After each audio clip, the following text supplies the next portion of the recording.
Chapter 16. Helen, ha, sa tingin mo, why did he break up with you?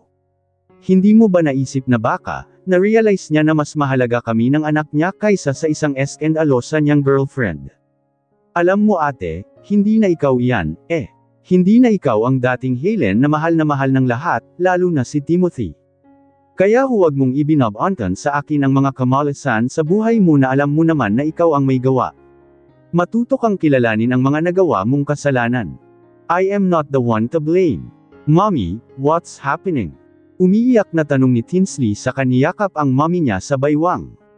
Hinawakan naman ni Helena ang likod ng anak niya para pakalmihan ito. Wala, anak. Nag-uusap lang kami. Helen, ano na ba ang nangyayari sa'yo, ha, anak? Tandang padamdam. Please, maawa ka naman sa pamilya natin. Bumalik ka na sa dati, anak. Miss ka na namin. Pagmamakaawa ng mommy niya. No, you don't miss me at all, mom. Fine. Kung kakampihan niyo itong si Helena, then go. I am leaving this fietsking house with this freaking family. Maybe you all want me dead instead. Then, I'll die for sure this time. Napahagulgol ang mommy nila. Anak, please don't do this. Don't do this, Helen. We love you, Helen. Come back. Pidgel pa ng daddy nila pero diretso na itong umalis na para bang wala siyang narinig. Her pride is as high as the mountains now. All she want is Timothy. Timothy is her life at kung wala rin lang ito sa kanya, mas mabuti pang mamatay na lang din siya. Hayaan niyo na siya, Mom. Dad. Tama na. If she wants to leave, let her be. Nanginginig ang tuhod na napaupo ang mommy niya sa sahig. Pero paano kapag tuluyan na siyang mawala sa atin, anak? Hindi ko na yata kakayanin pa iyon. Helena, do you still love Timothy? Seryosong tanong ng daddy niya sa kanya. Ang mga mata nito ay tila nakakatakot. Di dad, may boyfriend na ho ako. Si Xander, alam niyo naman di ba? I don't have asterisk at skincare. Just answer my question. Granddad, please don't shout at mommy. Pagmamakaawa ni Tinsley hatbang humalhagulgol. Baby, go to your room first. Utos ni Helena kay Tinsley. Answer me, Helena. It's a different thing when her dad calls her by her name.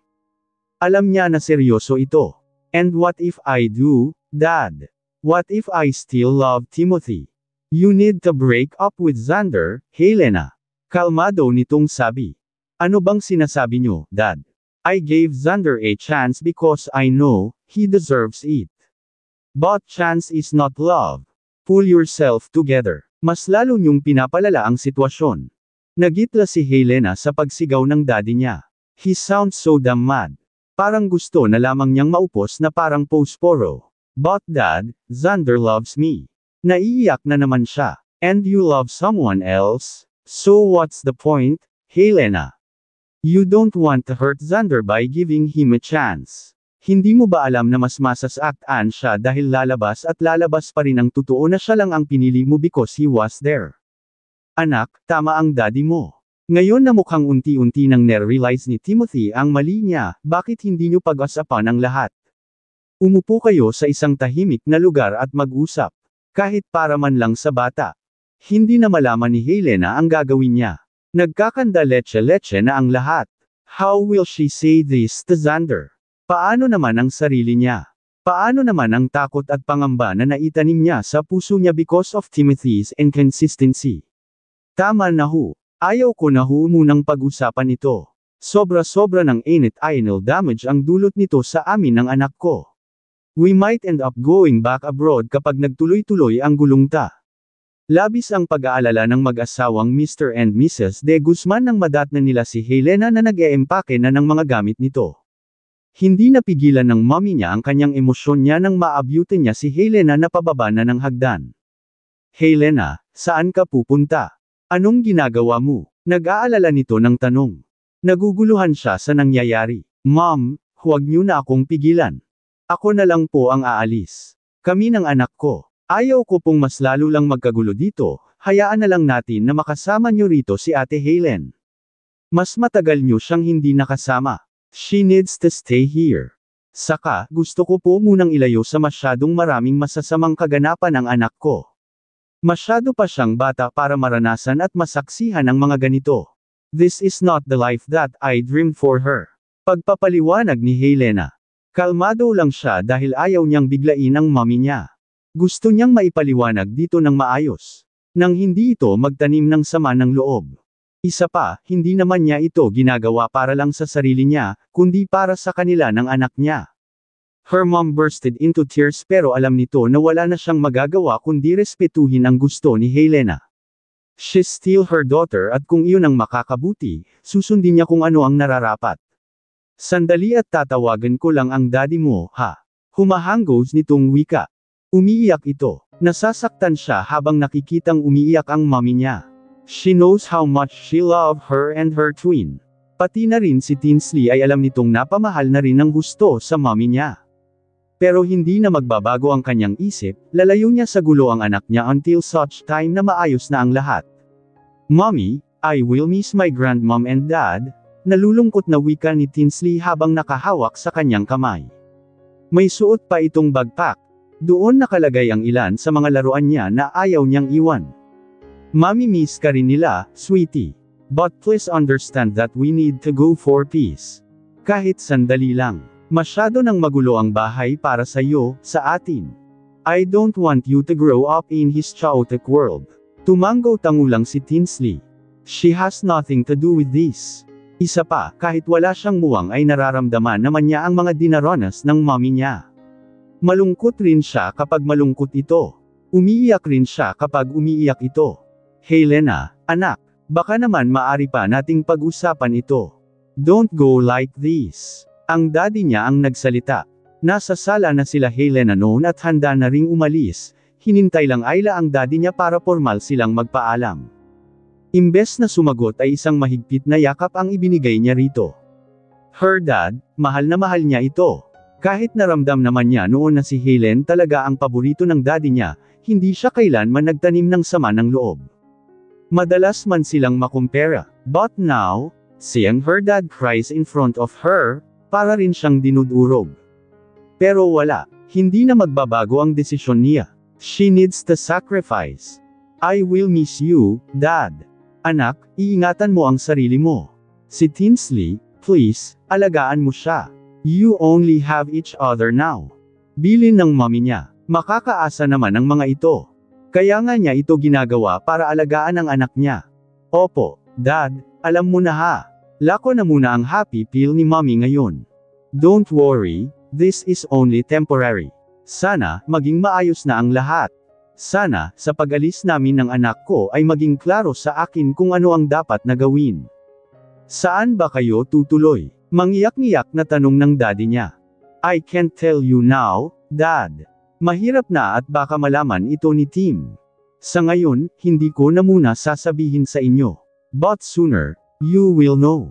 Masakit man mamaalam muli dahil kaunting panahon lang silang nagsama, this is for the good of all. Tinanaw ni Helena at Tinsley sa huling pagkakataon ng bahay nila. Mula sa gate ay kumaway-kaway pa ang mommy at daddy niya. She just smiled at them and waved her last goodbye. Si Bea ang banilinan niya ng shop. Nag-promise naman ito to keep her mouth shut. Maaasahan naman si Bea. Sa loob ng 5 taong pananatili ni Helena noon sa England, she never dared to speak a single word about her child na itinago niya muna noon kay Timeth. Pansamantalang tumuloy muna sina Helena sa bahay ni Xander. Kinabukasan pa sila aalis. Maaring sa rest house ni Xander sa Laguna muna sila maninirahan. Sa isang probinsya doon. Mabuti na rin iyon para payapa at iwas sa gulo, liwanan muna nila ang magulong buhay sa syudad lalo pa at hindi sila magkasundo-sundo ng ate Helen niya. Panay ang tawag ni Bea sa dalaga dahil marami itong tanong. Hindi pa kasi niya ganoon kakabisado ang galaw ng business ni Helena. Kara-rating lang nila kila Xander at tumawag na naman si Bea. Hello, Bea, bakit ba panay ang tawag mo? Pwede bang mamaya naman? Kara-rating lang namin dito, I need rest lalo na ng anak ko. Sorry na, sis. Gusto lang kitang kumustahin. Ano, ayos lang ba kayo dyan? Huminga ng malalim si Helena, maayos naman sa awa ng Diyos. Ikaw na muna ang bahala dyan, ha? Bukas ka na mag-open ulit. Kapag may tanong ka, bukas na rin. Don't worry, ako pa rin naman ang mag-aatas ng task sa mga staffs ko. Diyan ka lang to facilitate. Thank you na agad, big time, sis. Ano pa nga ba ang magagawa ko? Matitiis ba naman kita? Nakapout nitong sagot. The best ka talaga. Zero, siya sige na. Magpapahinga na muna kami. Column ni Helena. Pahinga lang ha. Sure. Gaga. Ano ba iyang iniisip mo? Saway ni Helena sa kanya. Napahagikak naman si Bea sa kabilang linya sa kanya pinatay ang tawag. Nailang tuloy na napatitig si Helena kay Xander who is standing next to her. Narinig niya kaya ang pinagsasabi ni Bea over the phone? Hindi naman siguro. Kahit naka-loudspeaker naman iyon ay hininaan niya ng kaunti ang volume. Kanina ka pa ba nariyan, Xander? Hindi naman, kadadaan ko lang, Bakit? Hehe, wala naman. Nasaan ang kwarto? Pwede na ba muna kaming magpahinga ni Tinsley? Nailang na tanong niya. Medyo nahihiya pa siya. Mabuti na lang at wala pa dito ang mommy ni Xander at nasa trabaho na. Oh, sorry almost forgot. Sure, Terry doon. Ako na ang magdadala ng mga gamit nyo. Mungkahi ng binata. Sumunod lang sa kanya ang mag-ina. Naninibago pa ang bata kasi hindi ito sanay talaga sa ibang bahay. Tapos bukas ay babiyahe na ulit sila. Mahaba-haba na namang biyahe. Panigurado ay mapapagod na naman sila nito. Nang makarating sa kwarto ay inilapag ni Xander ang mga dalang gamit ni Helena. Here, magpahinga na kayo. Kapag kailangan niyo ako, just call me. Nariyan lang ako sa kabilang kwarto. He was about to march through the door nang magsalita pang muli si Helena. Hinawakan niya si Xander sa kamay. Mahigpit. Xander sandali. She stopped him. Nakangiti at pilit itong nagtago ng kilig. Thank you, ha, sa lahat. Ano ka ba? Hindi mo naman kailangang magpasalamat. You are my girlfriend, Lena. It is my duty to help. Mahihindihan ba naman kita? Gustong maiyak ni Helena sa sagot nito.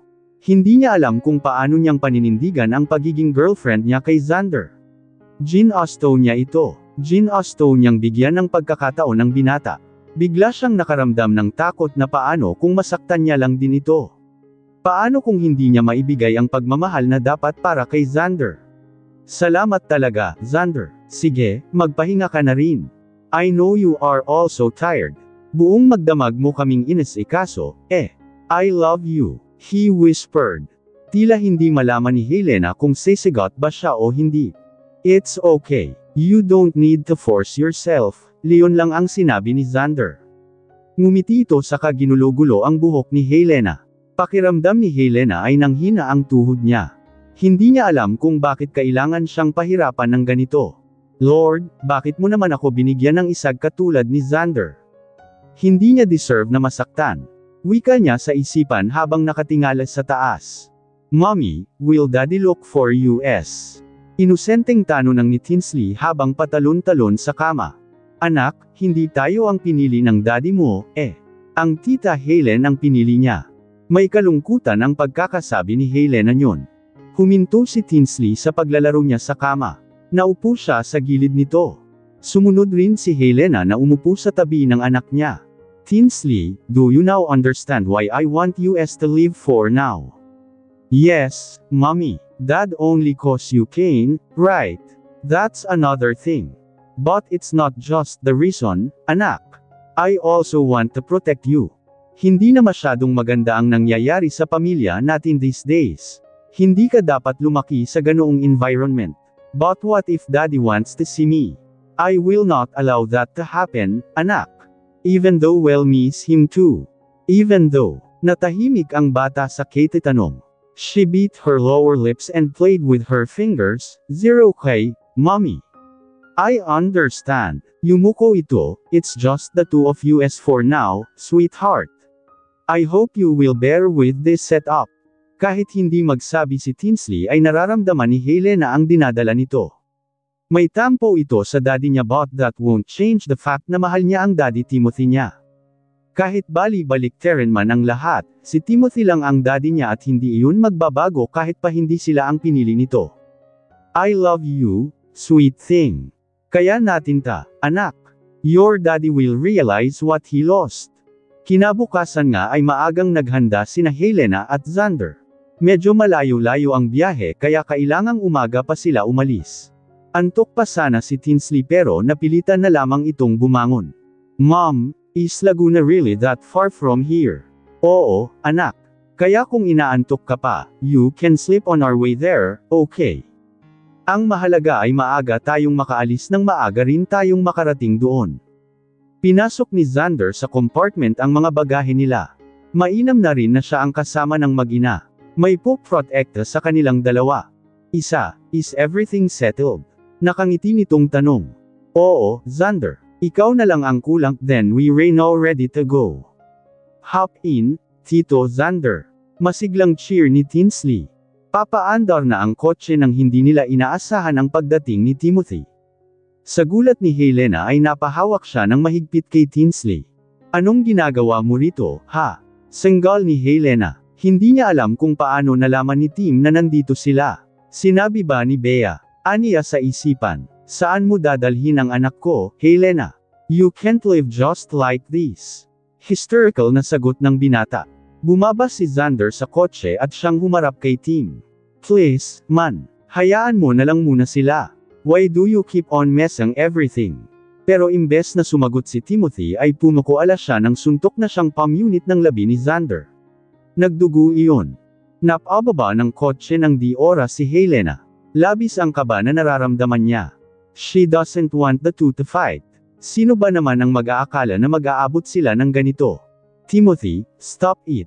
Mariing awat niya dito. Nagmamadaling pinatayo ni Helena si Xander mula sa pagkakaupo nito sa sahig sa kamarahang pinunasan ang nagdurugo nitong labi. Helena, please, listen to me. Huling chance na to, pagbigyan mo ako, please. Pagmamakaawa nito na halos lumuhad na sa harap ni Helena. She smirked. Stop it, Tim. Tama na. Huwag mo na kaming guluhin. Pagod na ako. Pagod na kami ng anak mo. Binalaan na kita agad, di ba? Anong ginawa mo, Tim? Sinayang mo iyon. Sana ngayon, hayaan mo muna kami ng anak mo na huminga sa mga kaguluhang nangyayari. Hayaan mo na lang kami, Tim. No, hindi ako makakapayag. I can't let you live like this. We are family, Helena. Please, patawarin mo ako. Pilit nitong hinahawakan ang kamay ni Helena pero iwinawak si iyon ni Helena. Patawarin mo rin ako, Tim. Hinawakan niya ang kamay ni Xander. Tara na, Xander. Kailangan na nating umalis. Napahagulgol na lamang ang binata habang nakalupasay sa lupa. He watched Xander's car leave kasama ng anak niya at ni Helena. Dinudurog siya habang nakikita ang mga ito na magkasama at parabang isang pamilya. Labis ang panlulumo at pagsisisi niya. Hahabulin kita, Helena. Maghahabol ako sa iyo. Nagmamadali siyang sumakay ng kotse niya para habulin ang kanyang mag-ina. Hindi na niya ininde kung gaano pa kabilas ang pagmamaneho niya. Wala na siyang pakialam sa paligid. Whatever happens, he needs to rush para mahabol ang babaeng mahal niya kasama ang anak niya. Ngayon na may panahon pa siya para habulin ito ay hindi siya mag-aaksaya ng panahon. Lang sasakyan na ang bumubusina sa kanya dahil sa makailang beses siyang nag-overtake. Nawawala na talaga siya ng control sa sarili. Hanggang sa isang napakalakas na busina ang gum-imbal sa kanya. Sa lahat ng tao, pumutok ang gulong ng kotse sinasakyan niya at nawala ng kontrol ang takbo ng sasakyan. Bumangga ito sa poste ng kuryente, sa lakas niyon ay nawasak ang harap ng kotse niya. Kasabay niyon ay ang malakas na pagkakahampas ng ulo niya sa manibela. It bleed, dugo, puro pula ang nakikita niya hanggang sa tuluyan na lamang siyang nawalan ng malay. Kakadating lang nina Helena sa Laguna nang salubungin agad siya ng malamig na samyu ng hangin. Napayakap siya sa sarili niya. Binalot niya ng kanyang malong ang kanyang magkabilang braso. Nakasuot naman si Tinsley ng sweatshirt kaya hindi nito naramdaman ang kakaibang lamig na naramdaman niya. Ito ang rest house namin dito sa Laguna. Malapit ito sa isang pond. We can have a picnic there if you want. Suhestyon ni Xander habang binubuksan ang napakataas na gate papasok sa rest house. Napagod sila sa biyahe pero imbes na iyon ang isipin ni Helena ay si Timothy ang tumatakbo sa isipan niya. Nasasaktan rin siya nang makita niya itong umiiyak ng iwanan nila. But who will she blame? Noong una pa lang, sinabihan na niya ni Helena. But he chose the wrong person rather than his own child. Okay lang naman kay Helena kahit hindi siya nito piliin, Pero kahit anak man lang sana nila. But the time na napahamak na si Tisnelly sa kamay nito, hindi na niya kinaya pang ipaubaya ang bata. Ayos ka lang ba, Lena? Kanina pa pala nagsasalita si Xander but she haven't noticed it. Masyado siyang maraming iniisip to the point na pakiramdam niya ay nalulunod siya. Napabalik si Helena sa huwisyo niya. Bukas na pala ang gate at nakatulala pa rin siya sa kawalan. Sa lawak ng naabot ng isip niya, hindi niya namalayan. Pasensya ka na, Xander. May iniisip lang. Dahilan nito. Bumantong hininga ang binata. Ayos lang. Si Timothy ba? He asked. At first ay hindi nakasagot si Helena. Pero mukhang naghihintay ng kasagutan ng binata na kasama niya kaya hindi na siya nagdalawang isip pa. 0 Will he be okay? Tanong nito sa binata. Hinawakan na lamang ni Xander ang kanyang balikat na para bang sinasabi na nandyan lang ito kahit anong mangyari. That was so comforting. Napaka-selfless ni Xander sa lahat ng bagay. Para itong all-out magmahal. Even though Helena already have Tinsley, hindi nagdalawang isip si Xander na mahalin siya. Ganon na ba talaga ito ka-martyr para mahalin siya ng walang kapalit? Na kahit durog na ito, hindi niya ito kailanman nakita na ininda ang sakit. Kung pagbabasihan natin ang nangyari kanina, I am not that 100% sure that he is okay, Lena. He cannot blame anyone but himself. Bagay lang sa kanya ang mawala kami. Hindi niya deserve ang anak ko. Hindi niya kami deserve. Lahat ng chance na ibinigay ko sa kanya ay itinapon niya gaya ng pagtapon niya sa amin ng anak niya. I can't see myself giving him a chance again. But you still love him. Napakagat si Helena ng labi. She stopped herself from talking back again and just held Tinsley's hand. Umiwas siya ng tingin. Tara na sa loob, Xander. Nandito ako para lumimot. Mommy, let's get inside. I feel hungry na. Reklamo ni Tinsley. Napangiti na lamang si Xander at Helena. Binuhat ni Xander si Tinsley na siyang ikinatuwa naman nito. They look like a happy family. Maganda pa rin ang mga furniture sa loob ng rest house kahit na walang nakatira doon. Mayroon naman kasing tigabantay ng bahay na 3 katulong. Leon ang pansamantalang pinatitira ng mommy ni Xander sa bahay na yun para lang matauhan dahil gusto ng mommy niya na mapanatili pa rin ang ganda ng bahay.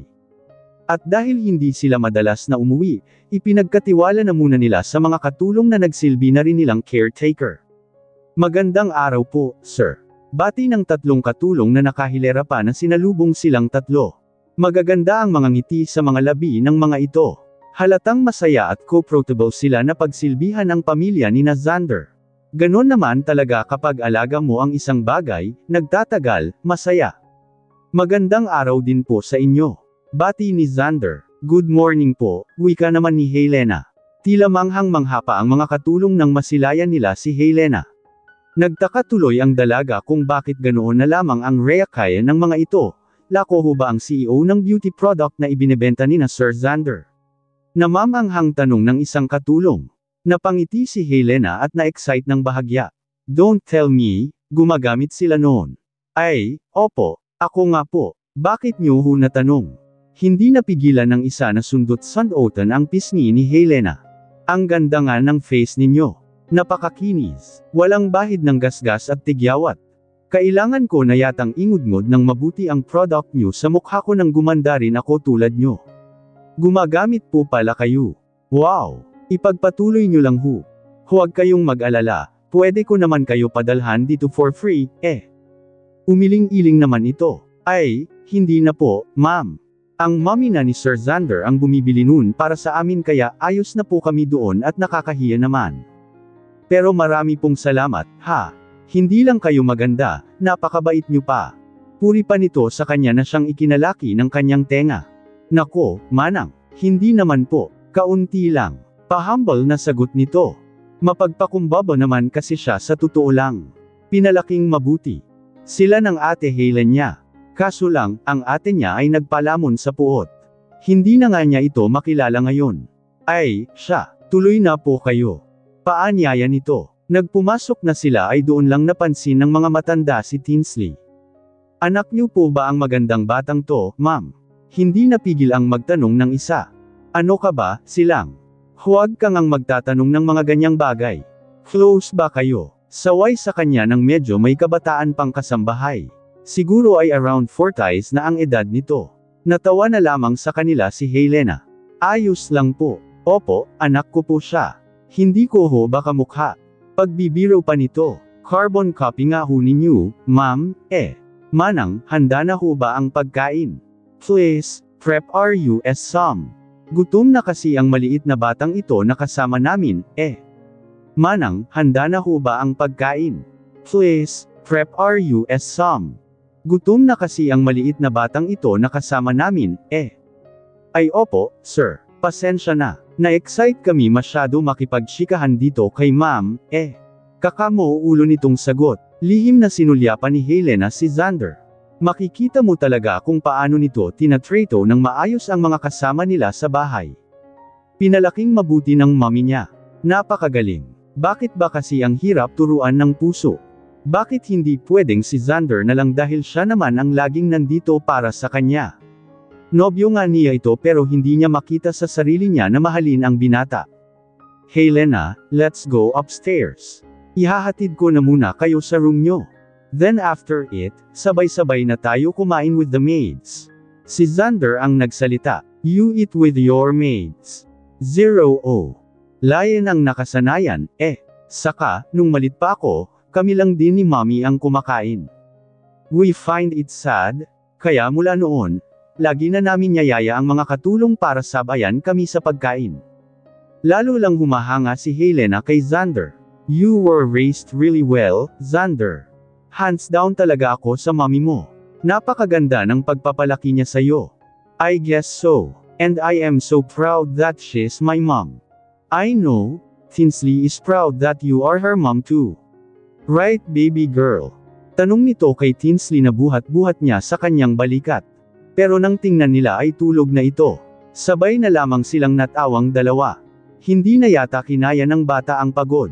Maaga pa kasi silang gumising. I will lay her to bed para makapagpahinga. Wala, Knockout na agad ang anak mo. You can call her your daughter from now on. Ikinagulat iyon ni Xander. Halos mabitawan niya ang mga malita na dala nila.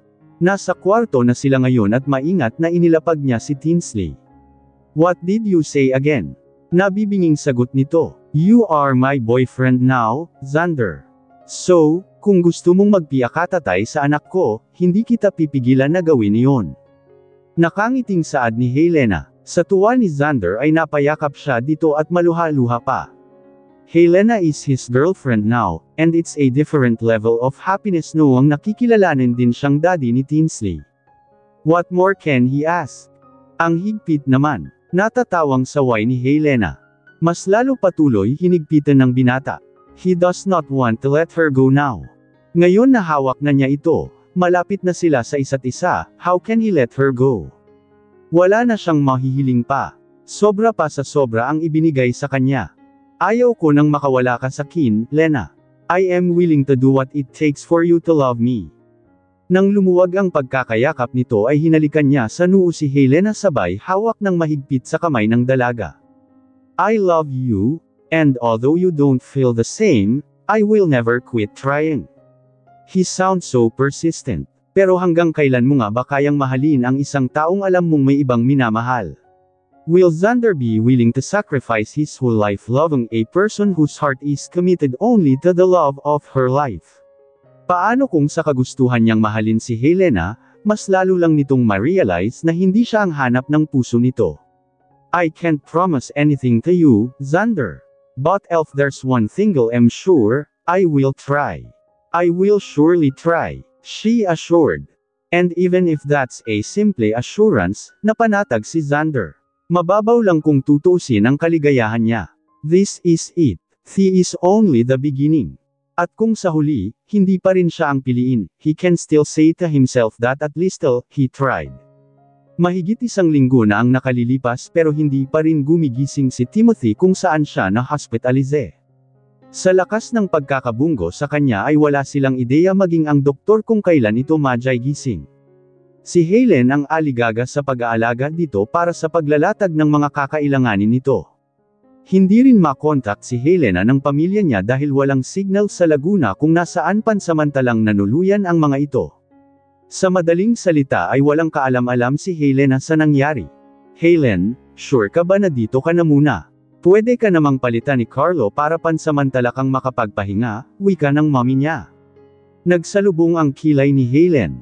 Mom, ayaw ko. Ako ang dapat na makita niya paggising niya. What if magising siya nang wala ako? Ako ang dapat na nandito. Pagdidiin pa nito, ni Katie Ting ay wala siyang balak na umalis. Kahit na magpuyat pa siya at mangayayat. Hindi niya iiwan SJ Timothy. Ganon siya dito kabaliw. Pero anak, look at you. Hindi ka na nakakakain ng maayos dito. Hindi mo naman dapat na ginagawa ito, eh. Can you just shut up, mom? If you want to leave then leave. Iwan mo na lang ako dito kay Tim because I won't leave his side. Period. Napailing-iling na lamang ang mommy niya habang nakapatong ang kanyang kamay sa dibdib. Ikaw ang bahala. Ayaw ko nang pilitin ka. But if you want to go home and rest, please do. Dahil si Bea lang ang nakakaalam kung saan sa Laguna matatagpuan sina Helena, sinadya niya itong puntahan para ipagbigay alam ang nangyari sa kanila. She needs to know, Leon ang dapat dahil tatay ito ng anak ni Helena. May karapatan sila kahit pasabihin na dahil sa kanila kaya nangyari yun kay Timothy. Lang oras matapos ng mahabang biyahe ay dumating na rin ito sa lokasyon na kinatitirikan ng rest house ni Xander. Nakita niya ang mga ito sa labas ng bahay, sa garden at nakikipaglaro kay Tinsley. Mukha silang isang masayang pamilya.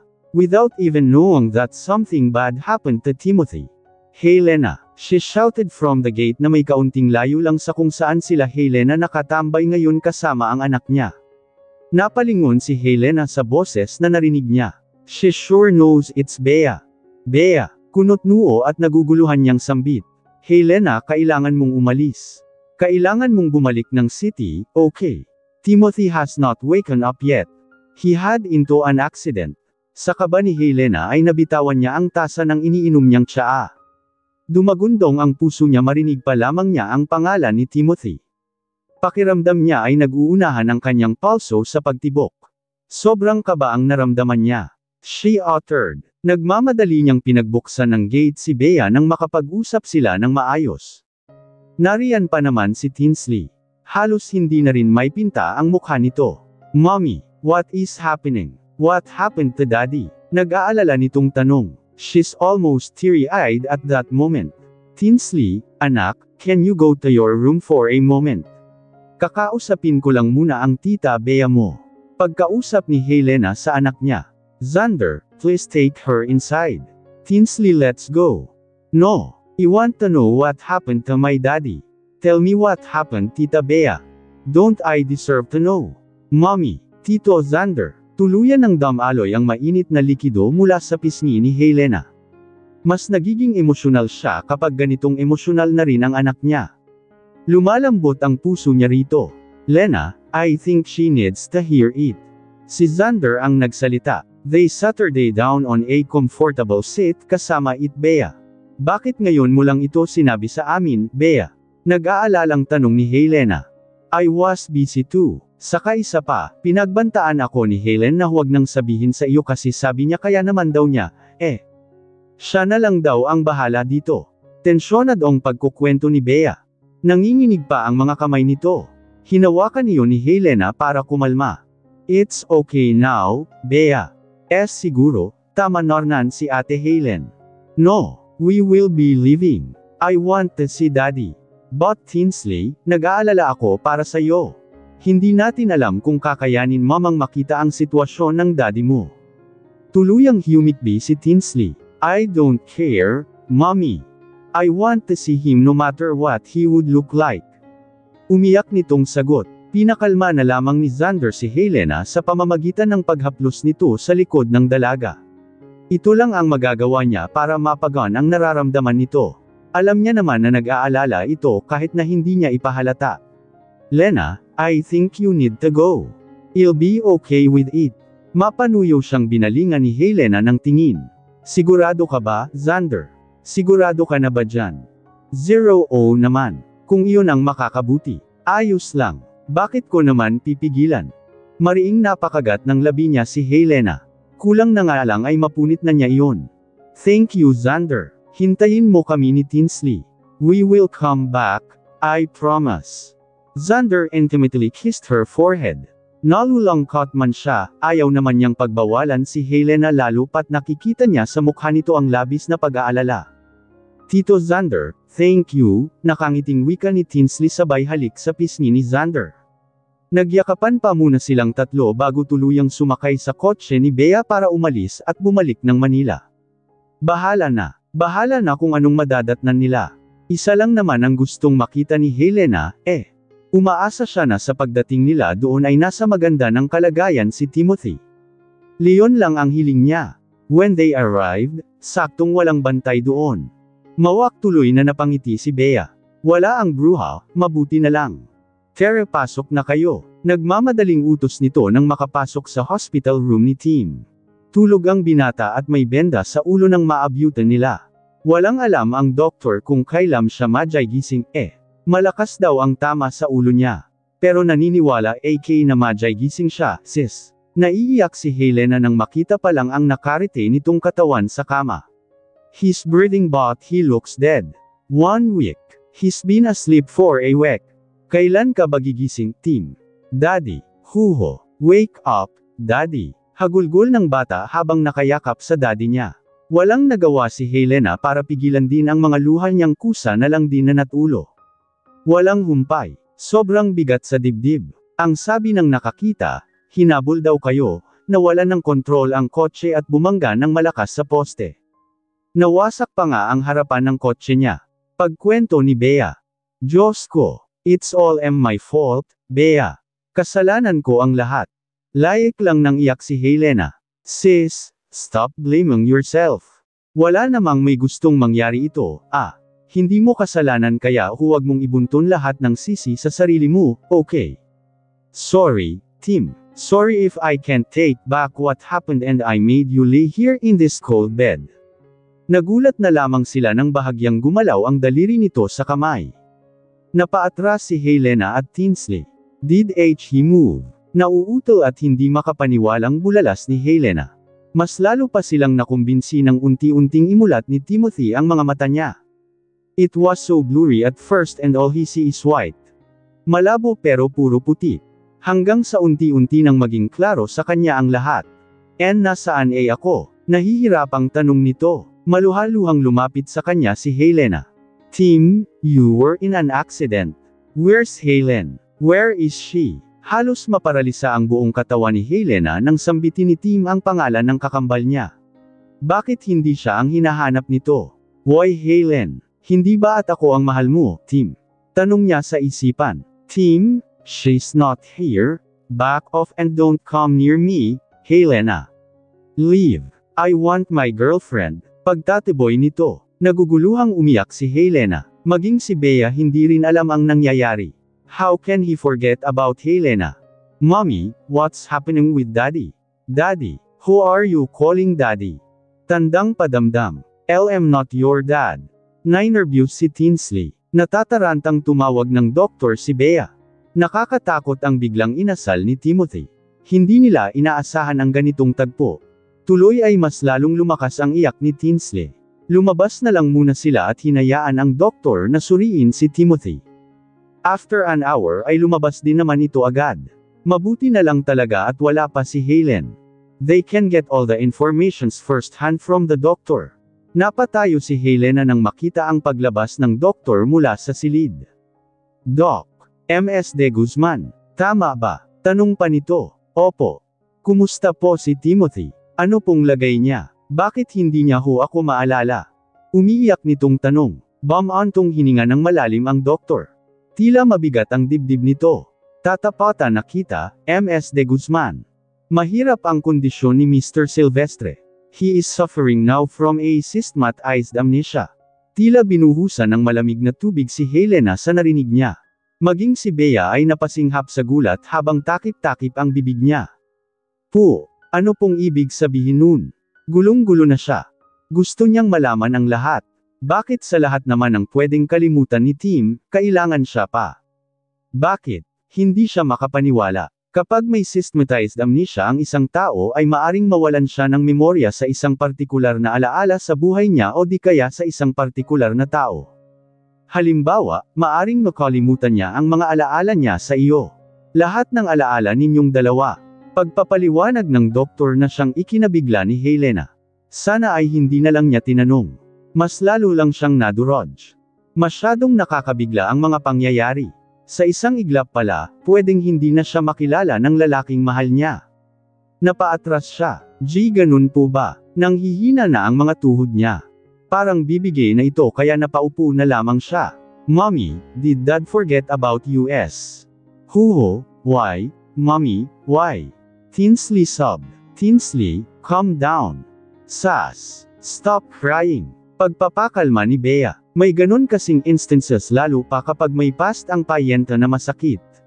Dagdag pa ng doktor, maiwan ko na muna kayo. Napayakap na lamang si Helena sa anak niya. Napuno yata ng pagtangis ang hallway. Sis, baka kailangan mo na munang magpahinga. Kasi sigurado ako hindi ka muna makakalapit ngayon kay Timothy, Si Helen ang hinahanap niya. Baka masaktan ka pa nun. Nagpunas ng luha si Helena. Sandali lang, sis. Saglit.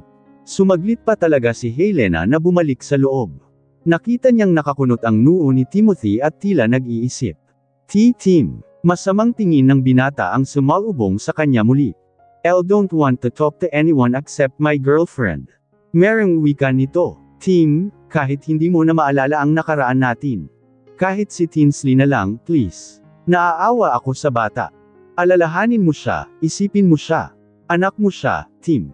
Humahanggos na wika nito. Kulang na lang ay lumuhad siya para sa anak niya.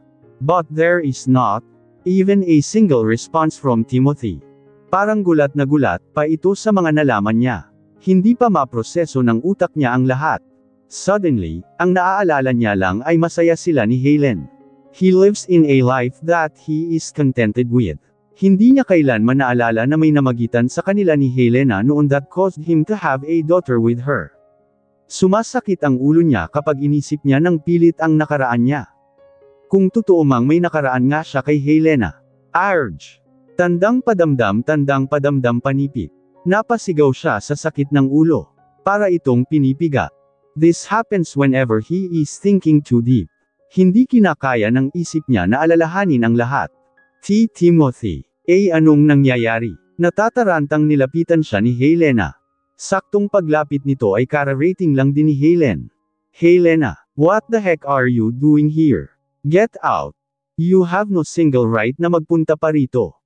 Ang kapal rin naman talaga ng mukha mo. Ikaw ang naglagay sa kanya sa ganitong sitwasyon. How can you bear to see him in this state? Tandang padamdam. This is all your fault. Nanghihina na lamang si Helena na tuluyang napaatras nang pinagtutulak siya ng ate Helen niya palabas. Hindi niya alam kung paanong sisigot dito. Bigla na lang tila naparalisa maging ang dila niya. Walang kahit na anong isang salita ang lumabas sa kanyang bibig maliban sa kanyang mga hikbi. Sis, tara na. I think Timothy needs a time alone. Leon na lamang ang sinabi ni Bea bilang pampalubag sa loob nito. But deep inside, naaawa na talaga siya sa kaibigan niya. Ayaw naman niyang iwan ito mag-isa. Lalo pa at dala nila si Tinsley. Kung hindi sila maalala ni Timothy ngayon, baka sa tamang panahon, kapag maging maayos na ang lahat. Kahit hanggang sa kotse, nanginginig pa rin si Helena. Halo-halong emosyon ang nadarama niya. Nakatulog na nga lang si Tinsley sa pagod kay iyak. Akala ko all this time, tamang desisyon ang paglayo namin ni Tinsley pansamantala.